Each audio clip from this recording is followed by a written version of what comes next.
আমি যেটা আসলে অনেক কথাই বলতে চাই, মেইন যে কথাটা বলতে চাই আসলে একটা গল্প দিয়ে শুরু করি। গল্পটা এরকম, কখনো বলা হয়নি গল্পটা, আজ থেকে অনেক বছর আগে, একটা কত সাল হবে, 2006 সাল হবে। সাংবাদিক ভাইদের একটা অর্গানাইজেশন ফোন দিল যে একটা আমাদের অ্যাসোসিয়েশন আছে, অ্যাওয়ার্ড শো হয়, আপনাকে হোস্ট করতে হবে। আমি তখন হোস্টিং খুব একটা এনজয় করি না, করবো না, অনেক অনুরোধ ছিল। টি সিরিজের খালিদ ভাই বললো যেটা করো, এটা করো, ঠিক আছে। I agreed to it. অ্যাওয়ার্ডের কয়েকদিন আগে I got a call from another সাংবাদিক ভাই। উনি ফোন করে বললেন যে ভাই আপনি কি করছেন, ওইটা তো আসল অর্গানাইজেশন না, আমরা হচ্ছি আসল অর্গানাইজেশন, আমরা আসল অ্যাসোসিয়েশন, আপনি ওইটার শোটা করতে পারবেন। আমি বললাম যে ভাই আমি তো জানি হচ্ছে পলিটিক্স, আপনারা দুটো ভাগে গ্রুপিং হয়ে গেছেন, দুটো অর্গানাইজেশন, একটা থেকে আমার জানার কথা। আমি একজনকে কমিটমেন্ট দিয়েছি যে আমি শো করবো, আমি তো আসলে বেরোবো না। সো আমাকে থ্রেট করা হলো। বললাম যে ভাইয়া আমি তো কারো ভয়ে আমার কমিটমেন্ট আমি ভাঙবো না, আমি একজনকে একটা অ্যাসোসিয়েশনকে কমিট করেছি, আমি অনুষ্ঠানটা করবো। তারপরে স্বভাব সুলভ ভাবে, তখন তো বয়স আমার অনেক কম, তখন আমার মানুষ থ্রেট দিত, সো থ্রেটটাকে হজম করে শোটা করলাম। শো করার কয়েকদিন পরে 2-3টা নিউজ পেপারে সুন্দর করে যেরকম বলা হয়েছিল, একটা ফ্যাব্রিকেটেড একটা নিউজ আমাকে নিয়ে, আমার পরিচিত কিছু মানুষজনকে নিয়ে একটা মিথ্যা বানানো একটা নিউজ করা হলো। I felt really bad যে এরকম একটা মানে কেন করতে হবে, মানে জাস্ট বিকজ তোমাদের মাঝে একটা সমস্যা যেটা আমার সাথে কিছু নেই, আমাকে নিয়ে কেন করতে হবে। অনেক কষ্ট পেয়েছি। কয়েকদিন পরে ওই রাইফেল গ্রুপের একজনের সাথে দেখা হলো। আমি বললাম আপনার কাজটা কেন করলেন, ওই শোতে তো আপনাদের অন্য যে সাংবাদিক ভাইদের গ্রুপে যে শোটা হলো সেখানে আমি হোস্ট করেছি, আরো অনেকে ইনভলভ ছিলেন, আরো অনেক সেলিব্রিটি ছিলেন, আমার পিছিয়ে কেন লাগলেন। তখন তার উত্তরটা আমার এখনো কানে বাজে। সে বলেছিল যে আপনাকে নিয়ে লিখলে মানুষ খাবে। আমি আসলে ওই এপিসোডে অনেক কষ্ট পেয়েছিলাম, কিন্তু শিখেছিলাম অনেক কিছু। আমি বুঝতে পেরেছিলাম যে আমি আসলে আমার কাছে একজন মানুষ, আমি আমার কাছে একজন আর্টিস্ট, কিন্তু পৃথিবীর অনেকের কাছে আমি আসলে মানুষ না, আমি একটা পণ্য, আমি একটা product that others would like to capitalize on. So সেই সময় থেকে এখন অনেক সময় পার হয়ে গেছে, অনেক দিন পার হয়ে গেছে, আমি অনেক বয়স বেড়েছে, ম্যাচিউরড হয়েছি। সো এখন আগের মতো কষ্ট পাই না, কিন্তু যেটা হয় কি, আমরাও তো মানুষ, আমাদেরও তো ধৈর্যের আসলে একটা পরিসীমা আছে। সো যখন দেখি যে মানে আমাদের কষ্টকে পুঁজি করে ওরা ব্যবসা করবে আর আমরা মুখ বুঝে থাকবো, এরকম হয় না। আমার জীবনের একটা খারাপ সময় আমি যাচ্ছি, আমার জীবনে বিচ্ছেদ, এটা আমার কষ্ট, আমাদের কষ্ট। এই কষ্টটাকে পুঁজি করে কেউ ব্যবসা করবে, ফ্যাব্রিকেটেড মিথ্যা নিউজ বানাবে জাস্ট ফর লাইক, শেয়ার আর ভিউজ, যেগুলো দিয়ে তার ব্যবসা হবে। এটা আমি মুখ বুঝে সহ্য করতে পারি, ইগনোর করতে পারি, যেটা আমি করছি। কিন্তু আসলে আমার প্রকৃত যারা ভক্ত তাদেরকে এই ব্যাপারটা বুঝতে হবে যে আমরাও মানুষ, আমাদেরও আসলে নেয়ার একটা লিমিট থাকে। আমি আমার যারা প্রকৃত ভক্ত আছেন, 16 কোটি মানুষের দেশ, অনেক কোটি কোটি মানুষ হয়তো আমাকে চেনে, কিন্তু প্রকৃত ভক্ত তারাই যারা আসলে গত 15 বছর আমার কাজকে ভ্যালু দিয়েছেন, যারা আমার গানের কথার গ্র্যাভিটি বুঝেছেন, যারা আমার গানের সুরটা উপলব্ধি করেছেন, যারা আমার গানের ভয়েসটাকে ভালোবেসেছেন, যারা আমার অভিনয় ভালোবেসেছেন, তারাই আমার প্রকৃত ভক্ত। তারা যখন যদি আমাকে মিসইন্টারপ্রেট করে, আমাকে ভুল বুঝে, তাহলে আমার কষ্ট লাগবে সবচেয়ে বেশি। কিছু মানুষ আমার কষ্ট নিয়ে পুঁজি করে ব্যবসা করবে, এটা তাদের কাজ, এটা তাদের কাজ, আমি সেটা বুঝি। কি লিখলে মানুষ খাবে এটাই তাদের হয়তো চিন্তা, কিন্তু আমি আমার প্রকৃত ভক্তদের অনুরোধ করবো যে সেই সুযোগটা তাদের দেবেন না, সেই লাইক, শেয়ার আর ভিউ এর ব্যবসাটা তারা যেন সুন্দর করে করতে না পারে, সেই সুযোগটা সেটা দেবেন না। এটা আসলে আমি আপনাদের কাছ থেকে মনের ভেতর থেকে একটু অনুরোধ করছি। আর যেটা হয় কি, গত 15 বছর ধরে আপনাদের সামনে কাজ করছি। I am not a private figure. আমি জানি যে আমার লাইফে প্রাইভেসি নাই, আর কখনো আসবে কিনা জানি না। আর আসার জন্য যেটা করতে হবে সেটা করার সাহসটা হয়তো আমার নেই। সব কাজ ছেড়ে দিয়ে একেবারে মনে বসে চলে যাওয়া, সেটা আমি জানি না পারবো কিনা। কিন্তু ফ্যান্টাসি তো আছেই, হয়তো করতেও পারি। কিন্তু যেটা আমি 15 বছরে উপলব্ধি করেছি যে আমি অনেক ভালোবাসা পেয়েছি, অনেক অনেক ভালোবাসা পেয়েছি। এটা আসলে অনেক মানুষ চেয়েও পায় না। অনেক অনেক সেলিব্রিটি আমাকে এসে বলে, ভাই, আমি এটা পরে করছি না, আমাকে অনেক মানুষ বলে যেহেতু সেহেতু আমি ব্যাপারটা ফিল করি। আমি অনেক ভালোবাসা পেয়েছি, কিন্তু ভালোবাসার সাথে যেটা হয় কি, প্রত্যাশা চলে আসে। আর প্রত্যাশা যখন পূরণ হয় না, তখন মানুষের অনেক রাগ হয়। সো আমার গানের প্রতি, আমার অভিনয়ের প্রতি মানুষের প্রত্যাশা তো ছিলই ভালোবাসা থেকে, কিন্তু আমার পারিবারিক জীবন নিয়েও একটা প্রত্যাশা মানুষের চলে আসছিল, যেটা আমি বুঝতে পারি। সে প্রত্যাশাটা হয়তো আমি রাখতে পারিনি, এই জন্য অনেক মানুষের অনেক রাগ আমি দেখেছি লাস্ট 1 সপ্তাহ।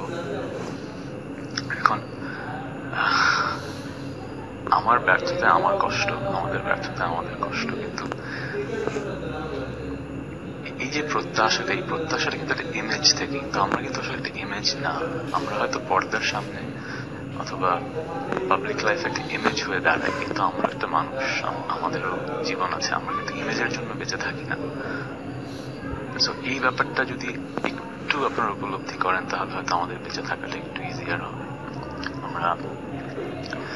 আমরা ব্যর্থ হয়েছি, কিন্তু আমরা একদিকে সফল হয়েছি। আমরা কিন্তু একে অপরের প্রতি সম্মান রেখে, পারস্পরিক শ্রদ্ধা নিয়ে আমরা বিচ্ছেদটা নিয়েছি। আমরা কিন্তু কাদা ছোড়াছুড়ি করিনি। আমরা কিন্তু আমাদের কন্যা সন্তানের কথা চিন্তা করে তাকে কিভাবে সুন্দর করে বড় করবো, এই জন্য এখনো দুজনের বন্ধু হয়ে সারা জীবন থাকার প্রতিজ্ঞা নিয়ে আছি। কিন্তু এই ব্যাপারটাতে যেটা হয়েছে কি, মানে মুখরোচক গল্পের খোরাক মেলেনি বলে এই অনলাইন, এই হোয়াট এভার ভুয়া নিউজ গুলো যা করছে, ইটস আনবিলিভেবল।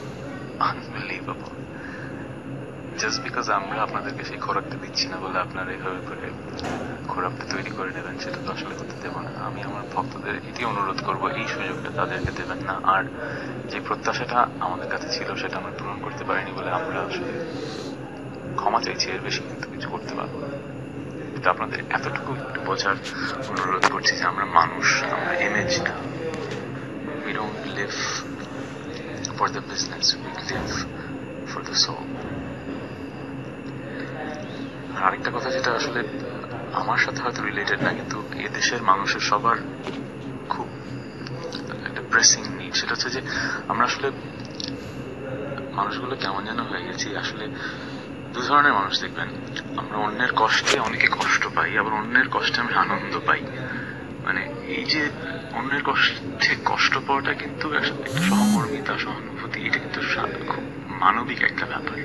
আর অন্যের কষ্টে যারা আনন্দ পাচ্ছে, এই ব্যাপারটা না একটা অসুস্থতা। এটা দিন দিন বাড়ছে। এটা নিয়ে আমার হয়তো কথা বলার অধিকার নেই, কিন্তু আমি বলতে চাচ্ছি, কারণ এগুলো অনেক বেশি হচ্ছে। যখন একটা মানুষের অ্যাক্সিডেন্ট হয়, সে যখন হাসপাতালে থাকে, আমরা কিন্তু তাকে দেখতে যাই, আমরা তাকে তার পাশে দাঁড়াই, তার সাপোর্ট হই।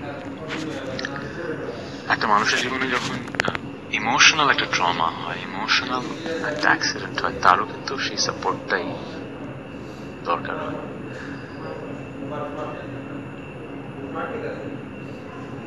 আমি কিভাবে বোঝাবো আমি জানি না, কিন্তু প্রথম 2-3 দিন আমার বেশ খারাপ কেটেছে। কিন্তু আমি নেক্সট ঈদের যত নাটক ছিল সব ক্যান্সেল করেছি, কারণ আমার মনে হচ্ছিল আমি কার জন্য কাজ করবো।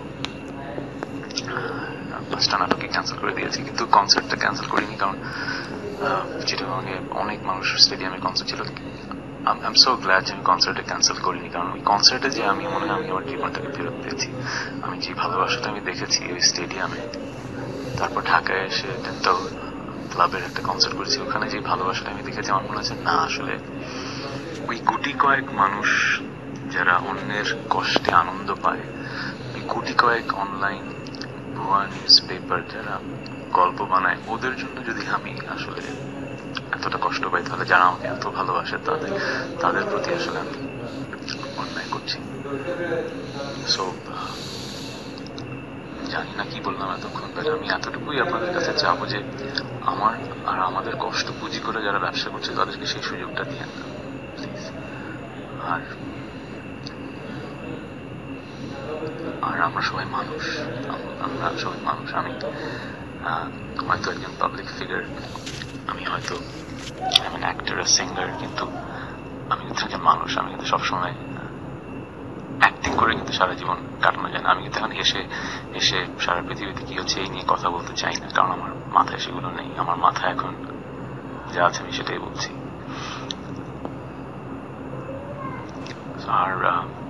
আর জানি না কি বলবো, অনেক ডিপ্রেসিং কথা হয়তো বললাম, বাট সেটাই মূল কথা, সেটাই যে let us live and please let us move on.